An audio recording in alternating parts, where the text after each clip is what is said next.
This is CX of M Radio, the voice of customer experience professionals.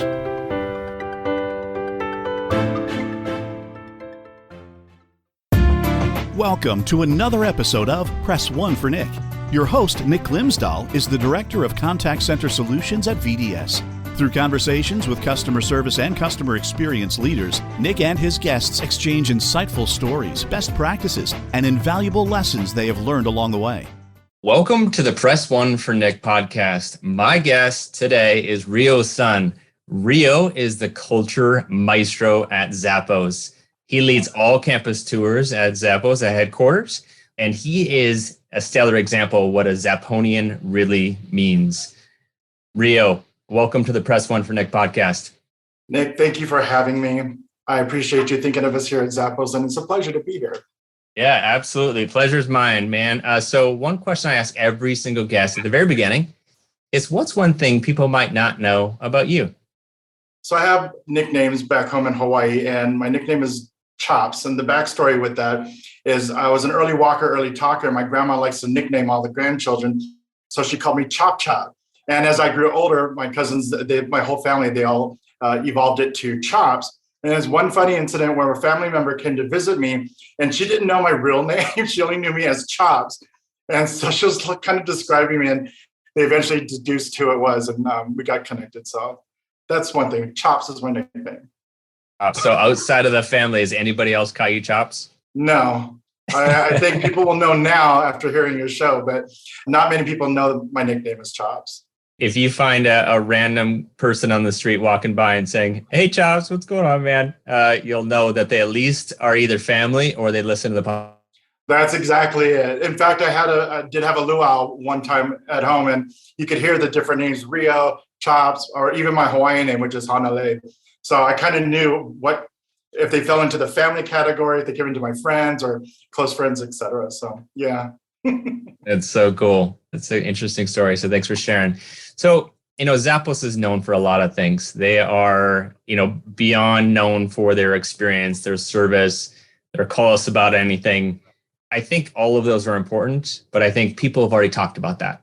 What I kind of want to dig in a little bit more is more about what's going on, because the people right now, there's a mad dash to find all the right gifts.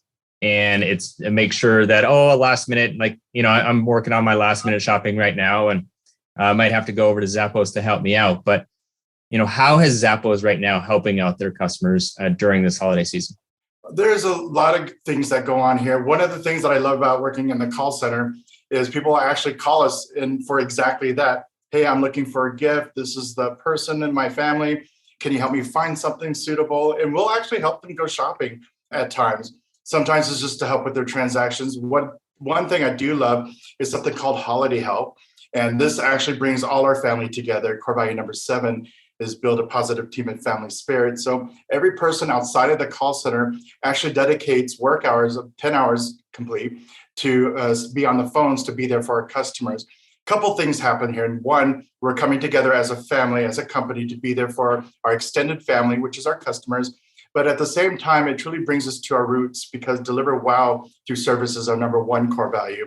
And that's something that's really important to us, to make sure that we can be there to connect with those who come and reach out to us here at Zappos.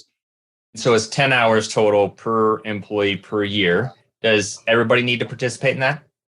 Yes, it's actually policy. It's usually done during the holiday season when everything's triple volume as far as customers contacting us. But it's evolved over time because we are very passionate about our community as well. So we have the option to do part of it on the phones and part of it as volunteer help with local organizations here for our community.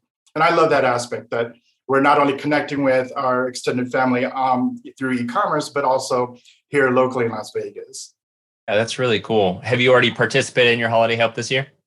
I did. So this year was a little bit different because most of us are working from home, but we still wanted to be there for our customers. So we did virtual sessions where we were sitting virtually side by side with a seasoned member, and we listened in on phone calls. And what I loved about the conversations that were being had is that wonderful way that we build these personal, emotional connections. It's so humbling to hear that we're still doing what we do. We're still passionate about our customers, and we do our best to go above and beyond to give that wow experience.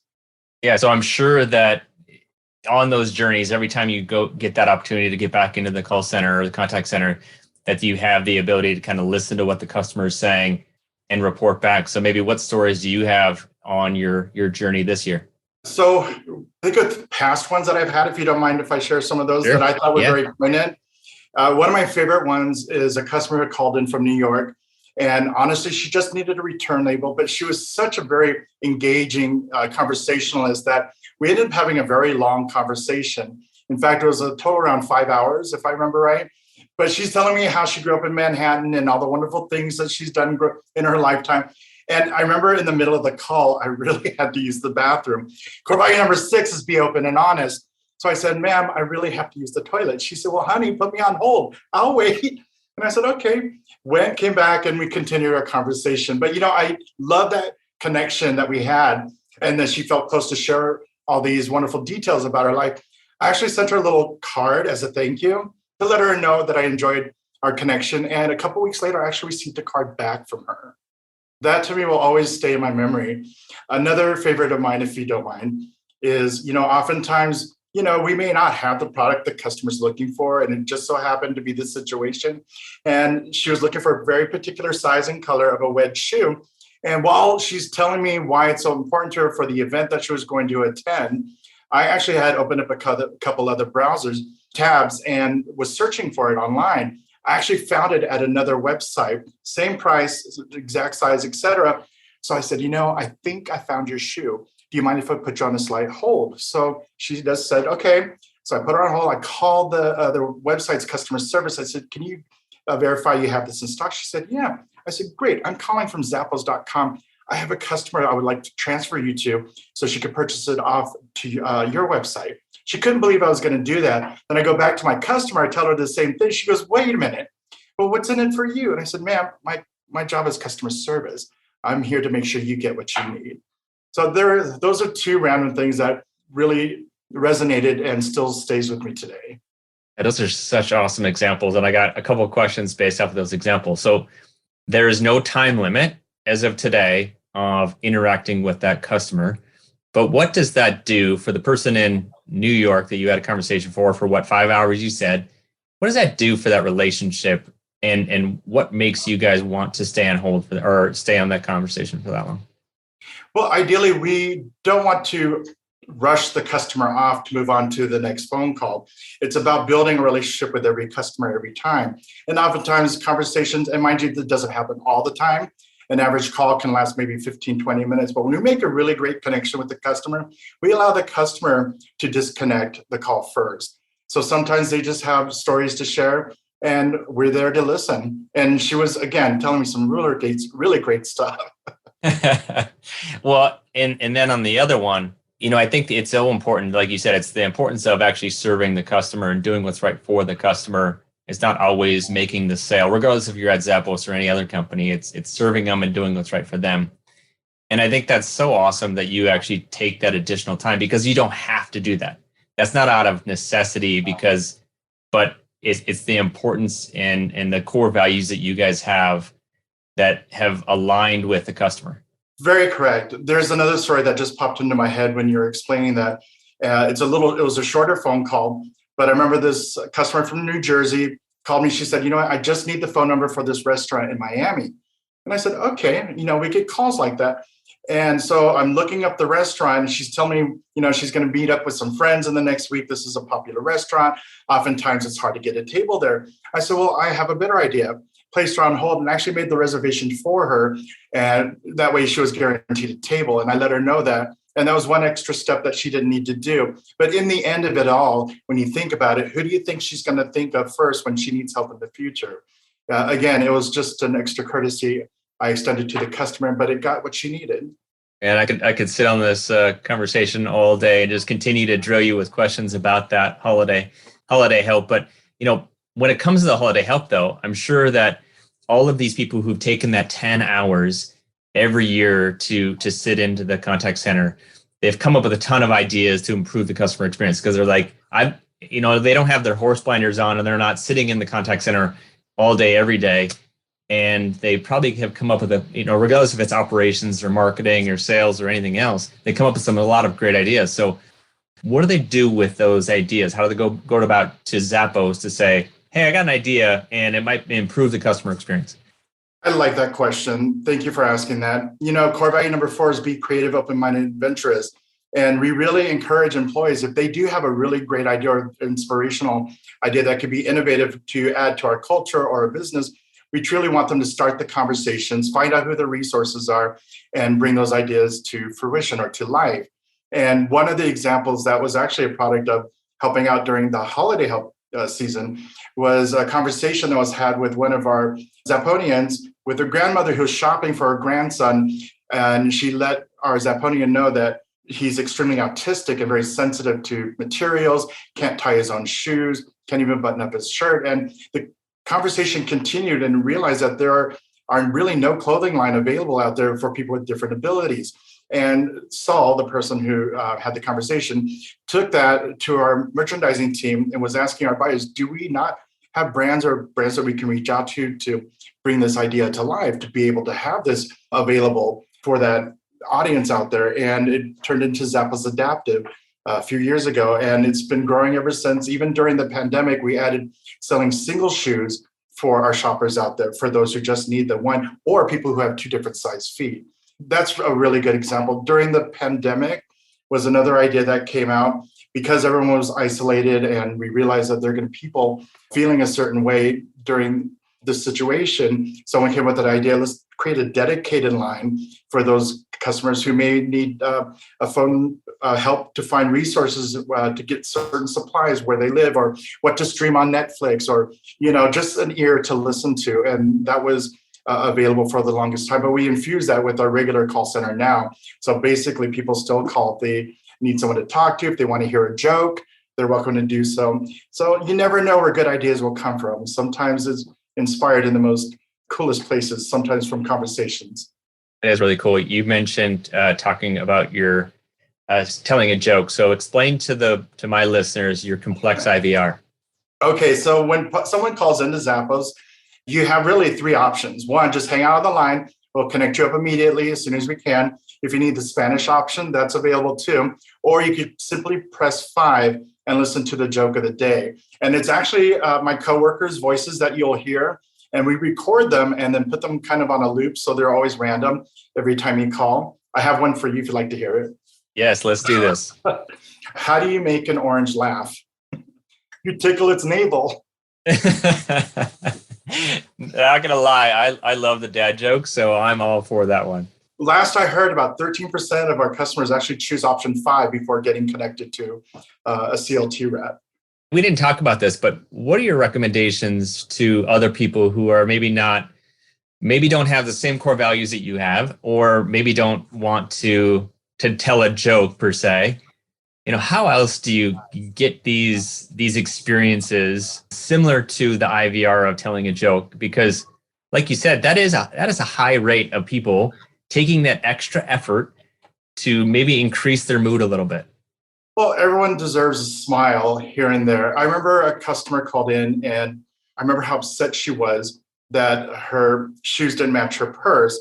And I said something in the conversation. Mind you, she was in the beginning uncontrollably upset and emotional.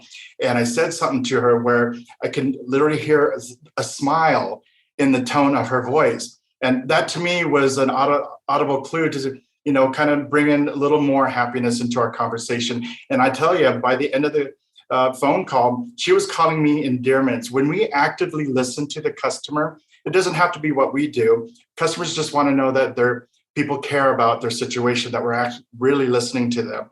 And by creating that little connection with the customer, I think they feel that throughout the rest of the phone call. And I think that's important because it's more than just talking to a customer service rep. It's like talking to a friend or maybe a relative or whatnot, someone a little bit more closer. Yeah. I love all these things that you're doing to wow your customers. Do you do the same thing to wow your employees or business partners? Yes, I have a really cool story. Sorry, I got tons of stories, but this one, I was actually off of work and I was walking home. I live close to our campus here, and someone had asked about the downtown Fremont area. I said, well, I'm walking home. I can give you a little tour. And I shared a lot of what Zappos has done in their involvement and whatnot. And I didn't think anything of it. By the time I was done, I said goodbye. What I did know is he sent an email to the company saying, hey, I was wowed by Rio. He gave me a tour of downtown. He didn't have to. He really does live the core values. That's what I heard, the email said. So I'm in a meeting one day, and it was rudely interrupted by a big parade of my favorite coworkers blasting Mariah Carey. People who know me know I love Mariah Carey. And they're playing Emotions. And they awarded me a ticket to go see her opening night at Caesar's Palace here in Las Vegas, May 6th of 2015. I was beside myself. And I remember in the middle of the concert, I was like, oh my gosh, I could touch Mariah. But I didn't. That would have been creepy. But what the company probably didn't know was my birthday was the very next day. So with that wow mentality, we have a wow philosophy that anyone we interact with, we want to leave with a wow experience, not only just beyond our customers and our community, but also with our business partners and our employees. With the employee wow factor, there are so many things from holiday gifts to different parties like the picnics that we have, et cetera, always engaging, always fun, and always ways to wow. We have peer-to-peer recognition programs to wow each other, and even our vendors. This is what I love. We'll actually shut down the entire company and say, thank you for doing business with us. We'll actually host an event to gather everyone together because we don't want to treat that as a transactional relationship. We consider them an extension of our family. So there are different ways that every moment we try to figure out ways to wow each other. And even with that wow electricity, it kind of resonates with the Zapponians themselves. They always go above and beyond for each other. And it's fun to watch because they're putting smiles on other people's faces. So cool. It seems like you guys live and breathe those core values. And one of the things that I've heard in the past is talking about kind of the onboarding process. And if somebody doesn't always obviously agree or want to be a Zapponian, after that onboarding process, you kind of say, hey, here's some money to leave. And I don't know a whole lot of organizations, if any, make it as easy to leave as it is to join, because you want to make sure that culture is aligned with that employee experience to deliver on that customer experience. And I just think that's so awesome that you guys have the ability to do that. I remember being in new hire training and hearing, hey, we're going to pay you to quit. And I'm like, what? But I love it here. I like my coworkers. But, I'll be honest, our culture is not for everybody. We want to make sure that people who remain here are happy and want to be here. So we give the opportunity to say, hey, you know what? If this is not the culture for you, here is a cushion of money that you can leave our company with and use that to pay your bills, take care of needs, and find the job or career that will make you happy. And I think that's just really great because after 4 weeks immersed in this unique culture and learning about who we are, and it may not be for everyone. So there's that opportunity for them to find something more suitable. In a competitive market, does your customer service stand out from the crowd? One way to offer a better experience is by moving your contact center to the cloud. But with so many options to choose from, how do you know which solution is the best for both your business and your customers? That's where VDS comes in and guides you to the best solution. They understand your clients' pain points, business outcomes, and goals. Then VDS designs, implements, supports, and provides 24/7 managed services. From start to finish, VDS is committed to finding the best solutions for your clients' needs. To learn more, go to www.govds.com or find a link in the show notes. I had a similar, somebody didn't pay me to leave, but a boss, 10, 15 years ago, about 3 weeks into the job, I obviously liked the job or else I wouldn't have taken it. And he's like, when you go to your next role, I just want to let you know that, I appreciate you and I'm going to make sure that you succeed in the role that you're in today. And I'm like, am I fired? Like, is there something wrong? What's going on? And he's like, I literally said that out loud. He's like, no, man, you're good. And I hope you stay here for 25 years. But I just want to tell you, I appreciate you. And I'm going to give you the best opportunity to succeed today and into the future. And I was like, man, that made me probably stay longer than I would have in the past. That's funny. I love that story. Because, you preface it with that and you're like, okay, what's going on?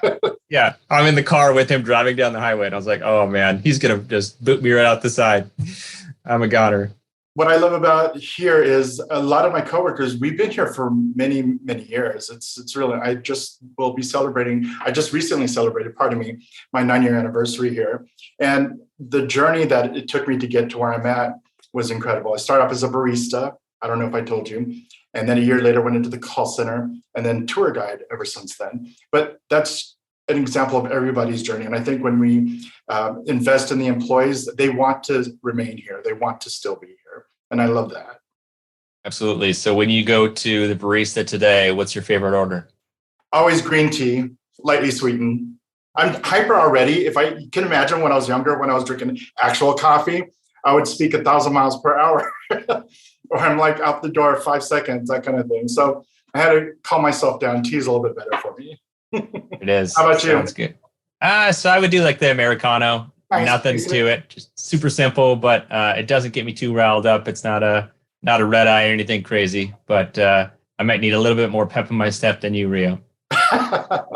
So, when it comes to customer service, Zappos is known for just this awesome wow experience, but it doesn't always happen that way, right? So what happens, maybe what are a couple of stories where Zappos has maybe righted a mistake that, it didn't go in the ideal way that you wanted it to? Oh, yeah. We're like any other company in customer service because sometimes things do happen and not always is it, our fault, but we'll always take ownership of the situation.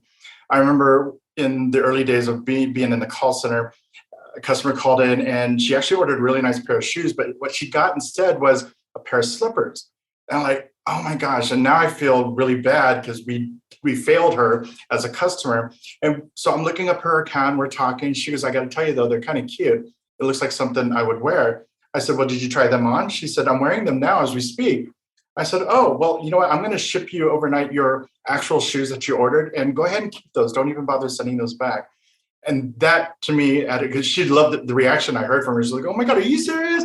I said, consider that a gift from us to you, because we made this mistake. That was one of my favorite things that I remember about. And that's a really good, clear indication of the decisions we get to make, to think outside the box and go above and beyond to wow our customers in almost every situation. That's one example. Another one I have, if you don't mind, I'm sorry if I'm feeling talkative today. No, don't apologize for telling stories about Zappos. That's what you're here for. Well, there was another customer I had on the phone where the product actually got shipped to an old address of theirs. And I was like, oh my gosh, I'm so sorry that happened to you. And we didn't really know what happened, how it got shipped to the wrong address. But I just said, I'm just going to go ahead and ship you your actual product. And I'll just make arrangements for your product to get picked up at the old place that you were at. And they were really surprised. Are you sure? And I'm like, yeah, because I know my neighbors from the old place. I can ask them to go get it. I said, no. Let's make your life easier. Let's us go ahead and retrieve our own package. You just enjoy your shoes when they arrive tomorrow. So I like that we get to do that. But, we try and strive to always make good out of a bad situation. Yeah, I think that's so important. And I think half that is just the communication back and forth, regardless if it went really good or really bad or somewhere in the middle. It's the communication of, hey, we let you down or we didn't meet your expectations. So here's what we're going to do. And you had the ability to empower those contact center representatives to solve that problem.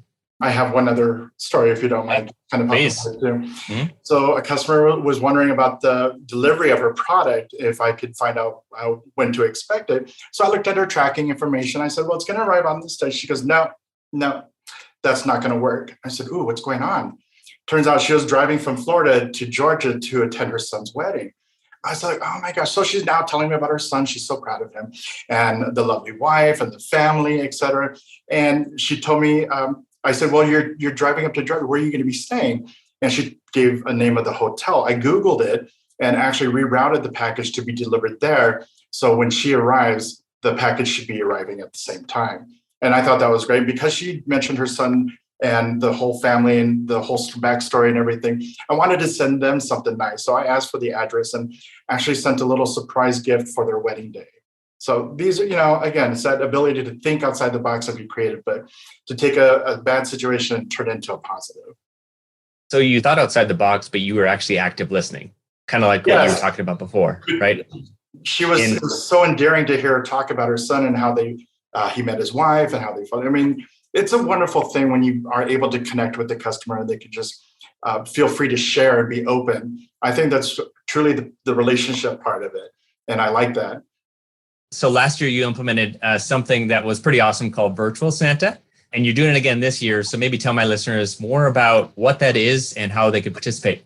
What's really great about the virtual Santa is we understand the situation that most people are living in. It's, going to see Santa is part of the Christmas spirit and the holiday. And so we wanted to be able to do that and provide that for our families out there. And so Virtual Santa was introduced last year and it's introduced again.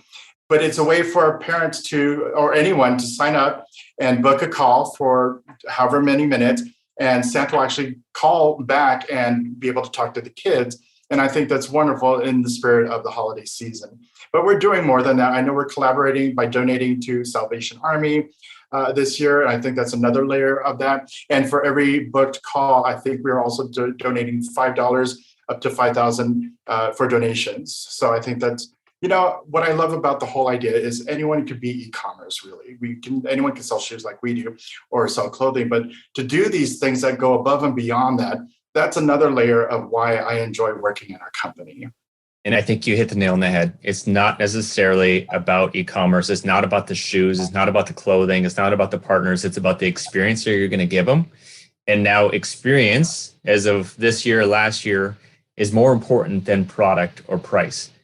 And I just think that you guys are doing an amazing job at that. And you're not just staying constant. You're not like, okay, well, we nailed it. Checkbox. We got this experience figured out. But you're trying to always figure out ways to improve and innovate and get creative to deliver on the experience and then empower your employees to do so. So a round of applause to you guys for stepping out and just, I couldn't say enough good things about you guys. Well, even a lot of the charitable events that happen here locally where I get to see the things that we do. I mean, it just warms me up inside. And I love that we truly connect and we care about our community around us. And we want to make sure that we leave them with a great experience. One of the things that just popped in my head is our Zappos for Good team and how we do the toy drive or something called Turkey Town, where we are able to provide families with all the supplies they need, whether it's the Thanksgiving meal or maybe it's presents for their kids. These are the things that just as another layer of the wow experience as just being a Zapponian working here. So cool. So Rio, I ask every single guest 2 questions at the very end. Okay. And the first one is, what book or person has influenced you the most in the past year? So I'll pause there. Okay. So the last book I read was Atomic Habits by James Clear. I really enjoyed the little bite-sized examples of what we can do to always increase for better habits to move ourselves forward. I enjoyed that. As far as influence, though, I want to say my coworkers were the biggest influence on me this last year. We were going through a pandemic and we were supporting each other. And I love that I could look to them to always lift me up when I needed to. So I hope that answers both those items. Yeah, I love the book and the bringing it back to the team. I think that's exactly what you guys are all about. So the second question is, if you could leave a note to every single customer service rep and it's going to hit everybody's desk Monday at 8 a.m., what would it say? How will you wow? I think that resonates more than just being a customer service rep, but it could resonate to your coworkers, to your family, etc. How will you wow? Maybe how will you wow today? Yeah. And how will you wow in this specific interaction on this specific conversation? How do you deliver the Zappos experience even when you're not at Zappos? Just because you don't have the same core values doesn't mean you can't deliver them. Exactly. So even when I'm out in public, I try to, if there's opportunities for me to go above and beyond for someone, even if I don't know that person, it could be just saying bless you to someone who sneezed in the next aisle, something simplistic like, or getting the door for someone at a department store, things like that. It resonates really loudly. And I encourage all of you to do that. Love it. So what's the best way to connect with Zappos or to connect with Rio? If you want to connect with Zappos, our phone number is not hidden. It's on the top of the website and it's stationary. Give us a call and you can actually call them to get a hold of me if you need to. Sounds good. I learned so much. I had a blast and I learned such amazing stories, and I bet my listeners did as well. Hopefully they continue that Zapponian experience, not just with inside their own contact center, but in life. So Rio, thank you so much. I had a blast, man, and looking forward to staying in touch. I enjoyed talking to you. Make it so easy. And to all your listeners out there, I hope little bits of the stories will inspire good ideas. And thank you for having us. Truly. You bet. Hey, listeners, can you think of one person who would benefit from the information you learned today? If so, please consider sharing it with them by giving them a link of this episode or directly from your app. And last, if you'd like to receive all the quotes and book recommendations from all my guests, go to pressonefornick.com/podcast. Thanks for joining us for this session of CX of M Radio. Be sure to rate, review, and subscribe to the show, and visit cxofm.org for more resources.